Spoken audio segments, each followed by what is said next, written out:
May tanong ako, bakit may mga taong ibinibigay naman ng lahat pero hanggang ngayon hindi pa rin nila naabot mga pangarap nila?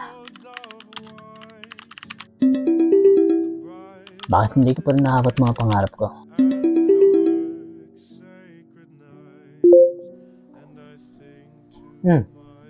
Mukhang mabigat ang dala mo, bro. Pagod na ako. Pagod? Pagod saan? Lumalaban naman ako.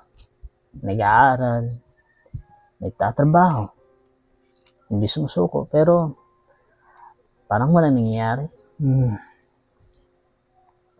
Kapag ba nagtanim ka ng binhi ng puno, anong unang hinihintay mo? Tumubo. At kapag hindi agad tumubo, ibig bang sabihin patay na yung binhi? Maring hindi. Bakit? Kasi nasa ilalim pa ng lupa. May mga bagay na hindi natin nakikita. Pero hindi ibig sabihin wala nangyayari. Pero hirap kasi. Lalo na kung makita mong may mga taong kakasimula pa lang pero nauna pa sila naging matagumpay.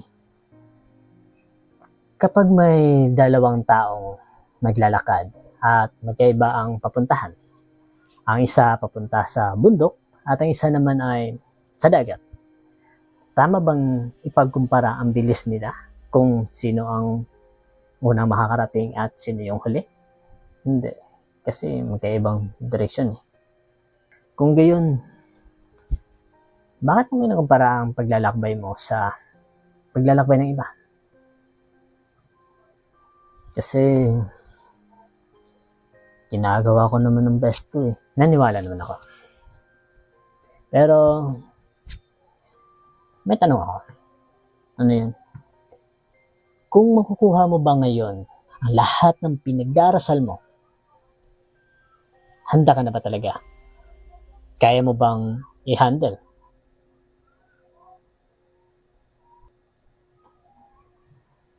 Minsan, iniisip natin, hinihintay natin ang ating mga pangarap.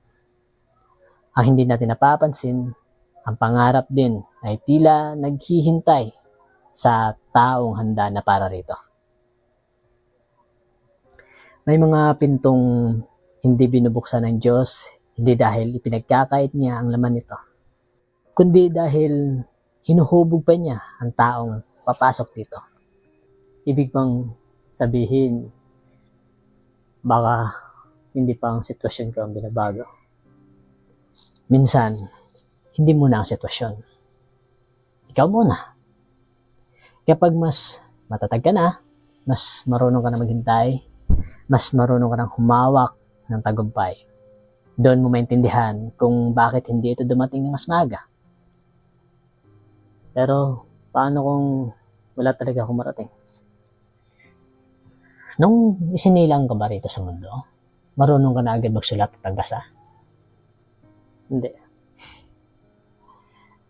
Maring hindi mo pa naabot ang mga pangarap mo. Pero, kung bawat araw ay mas gumagaling ka, natututo, ibig sabihin, may nararating ka.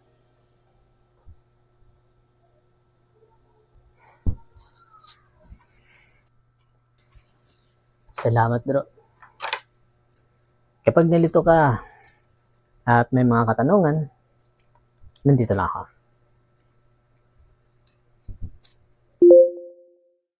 Tonight's feature, none other than Louis Armstrong performing his signature classic. I see trees of green, red roses too. I see them blue